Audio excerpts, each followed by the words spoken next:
We are here at Omloop Het Nieuwsblad, and we are going to take a look at the wheel and tyre tech trends of 2025. So we're going to start with the Pirelli P0 Race TLR RS, or whatever they are. Huge name, very popular tyre, making waves in the pro peloton this year. Alpecin-Deceuninck are also running this tyre, so Pirelli trying to buy their way more into the top level of the sport, take some game away from Continental and Vittoria. Thank you very much to Rouvy for sponsoring this section of the video, because it is the perfect time to get yourself fit for a spring and summer of fantastic bike riding. And if you want to know more about Rouvy, click the link in the description. They've got the Trek Madone SLR here, and it's really telling that Omloop is still a race with quite a lot of hills, because look at the setup. These are the Aeolus RSL 37 wheels from Bontrager. Now that is quite a shallow depth of wheel, which you would think that they would leave at home for maybe the training rides and run something deeper. But with the climbing that's here, they need the lighter weight. But also, it could be windy today, so maybe that is a factor, but I wouldn't expect Tim de Klerk, who is absolutely massive and probably going to be seeing a lot of the front, to be using these wheels. So maybe this is just a spare bike. Let's go and see his race bike. Status update, we can't get to his race bike. Oh well. Quite interestingly, for a Sram bike, which usually uses 160 front and back, these are a 140 rear rotor. Also, take a look at that trick little lock ring that they've got going on. Is that to save weight? Who knows? Over at the Lidl Trek team, there is absolutely no doubt with what size Tim de Klerk is running on his bike, because it says it right there. Nice and easy, thank you, Trek.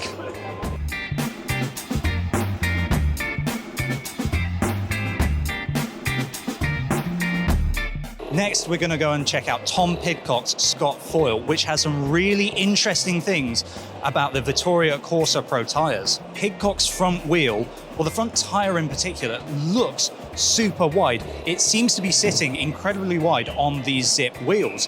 We stupidly didn't twig at the time, but this was a brand new wheel set from Zipp, and it's definitely a tech trend to keep an eye on. The pros seem to think so. But since we published our first Omloop video, we've seen a lot of comments questioning the use of this system, and it's one that I've been pondering myself. I've come to the conclusion that I don't think the Tyre Whiz is strictly a pro-only piece of tech for road riding. There will be plenty of riders out there that like to see the data and want an early, quantitative indication of a puncture. If you have a bit of puncture paranoia, for example, this will be useful. But for a pro like Tom Pidcock, the benefit could be even better. Say he thinks his tyre is going soft. Maybe it has lost some air, but his tubeless sealant has done the job and he's only lost about 10 psi. He can see that the tyre is holding fine, and then get on the radio to get his team car up to help at a less crucial moment of the race. I don't know, maybe the pace falls off in a lull. Arnaud Delis had a puncture at a crucial moment, and it took him so much energy to get back to the bunch that he didn't have the legs to follow when the race actually kicked off. So yes, I see a valid use case for this tech, and it will be super interesting to see if the tech like this and the Grava system are used more in races more widely this year.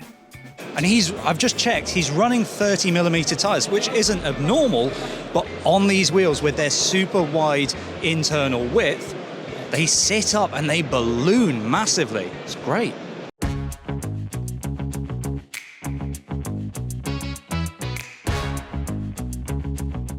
While tubeless seems to be the absolute rage, we've come over to the SD Works team, and we've been looking down the line of bikes, and there's some lovely designs here, especially Lorena Wiebes's. But the weird thing with the tyres here is that they are tubed. These are the S-Works Turbo Cotton. I think they were released in something like 2014. These are an old tyre. They're a clincher tyre, and they need inner tubes.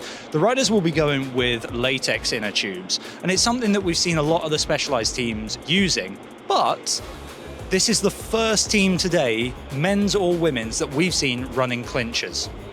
I wanted to have a real close look at these tyres because they are quite difficult to tell from just, quite far away.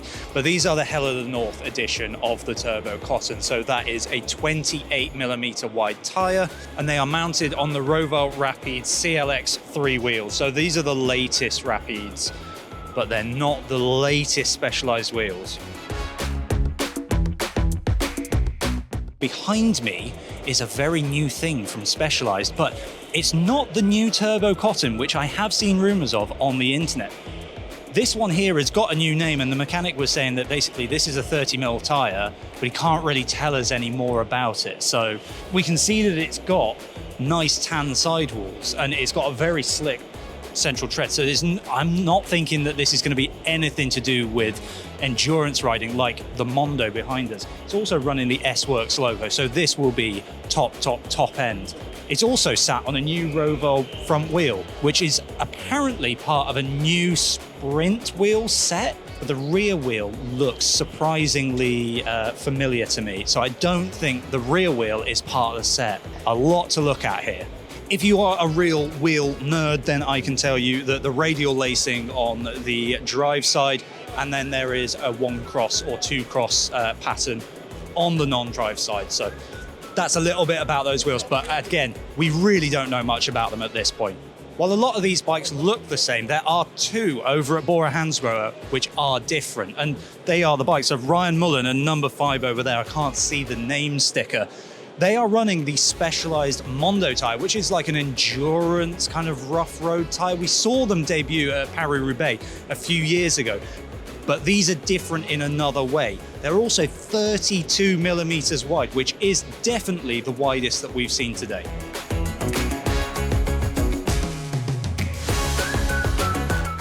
So now we're over with the Canyon Sram team, and I wanted to look at this wheel and tire setup because we have the Zipp 303 Firecrest wheels, really common wheel that, but also 30mm Schwalbe Pro 1 tires. Now we don't actually see a ton of Schwalbe tires, but here they are, 30mm tires throughout.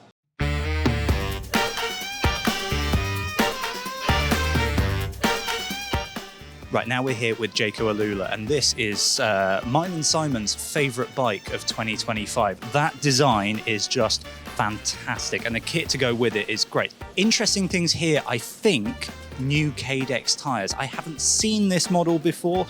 Maybe I've just been not looking hard enough. The team seems to be on 30mm tires. These have a 320 TPI casing. That's what the branding says.